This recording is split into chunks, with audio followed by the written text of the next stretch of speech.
Devs keep busy these times by publishing updates and even more updates to the sims we all love. Find out more right here, right now.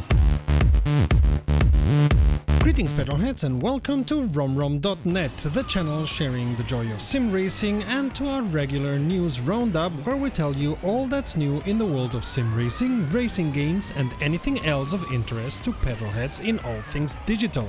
If you have any news for us, be it a sim racing league, a different sim racing event or any other news that you think fit here, send us a mail to news@romrom.net. That's news@romrom.net. It's very good that in times like these, where even the popular F1 series is thinking about a hardcore Formula 1 sim, we not only have so much choice in sims, but these sims are updated continuously.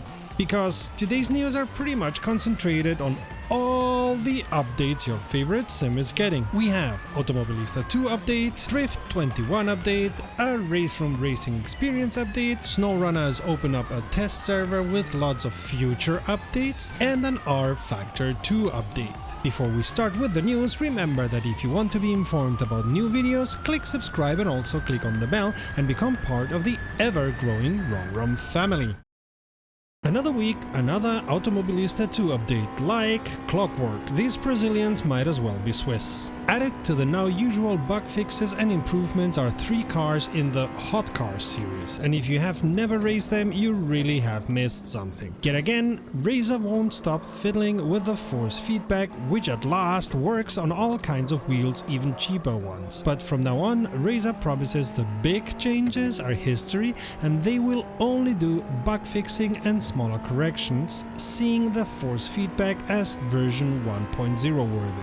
And right they are, judging by Crunch's reaction in the review you will find if you follow the link up there. If you want to enjoy the force feedback changes, you will have to delete the Automobilista 2 setting folder. The link with Crunch's review also shows how to do that safely. The car physics of many series have been adjusted, as well as the behavior and the physics of tires in the wet. If your safe setup doesn't work anymore, these changes may very well be the reason for that. Again, the AI has been corrected, or as Razer calls it, calibrated, and you may want to change also those settings if you are not happy with the way the AI behaves now. Also, Donington, Kansai, Kyalami, Jerez and Montreal have seen some corrections. While they did not comment on anything of the like, we got the feeling they will close up the early access phase soon, maybe by the end of this month. They will not do so without a warning, of course, but you may want to take a look at the sim.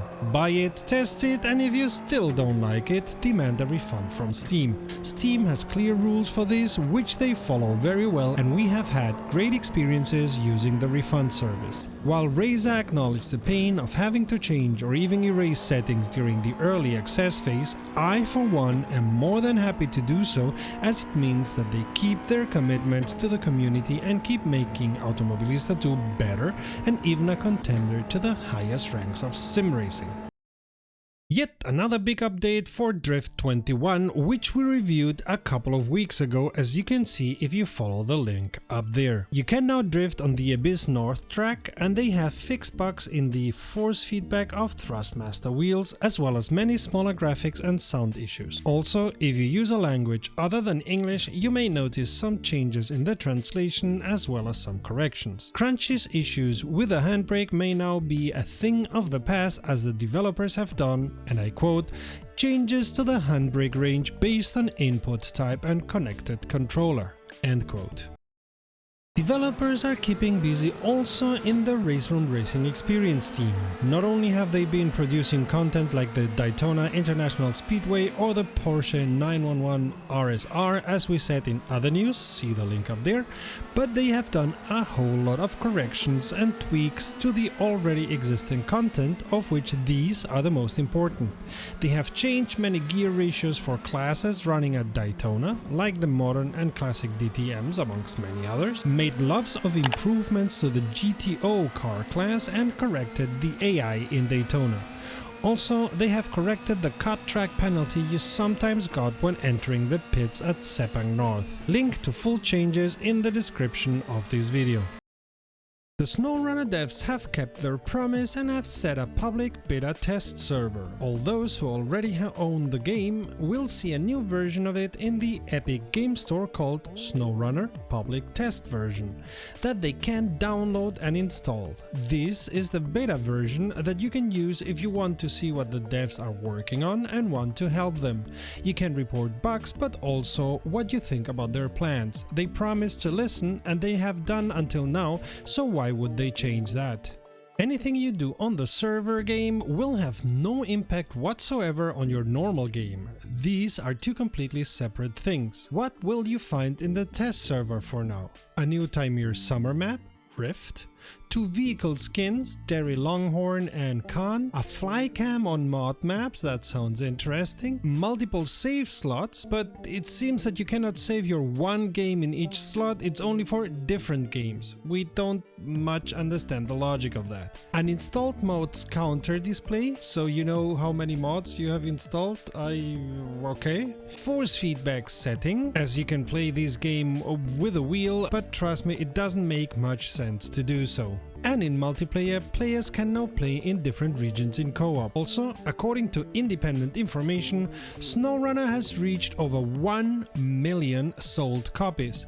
Not bad for an indie game. We're not surprised, as we love it dearly, and we're happy others see it the same way.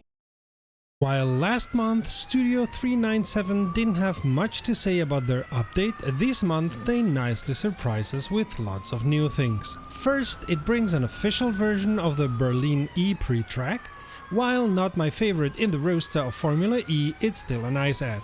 Behind the curtains, the mod and package management has been completely overhauled, but not so that it forces you to change anything. The graphics have been improved, though Studio 397 make it clear this is only a first step in the way of a complete overhaul, and this first step was very much concentrated on lighting and how light from any source affects the graphics shown. They warn this may come with issues in some old mods and custom showrooms. You have been warned. Broadcast overlays have been completed, but the dev team is asking for feedback and for ideas that would improve it. You can use the overlay either in-game or as a source you add to OBS or XSplit. Also, they will phase out the 32-bit version of the sim, making it possible for them to concentrate on the 64-bit version. We would find it great if you would concentrate on our channel, because we have more videos sharing the joy of sim racing, so check the playlist to the left or the video to the right. Until next time, save fuel, collect pickup, and we'll see each other at the podium. Visit romrom.net to connect to fellow sim racers and sim racing fans.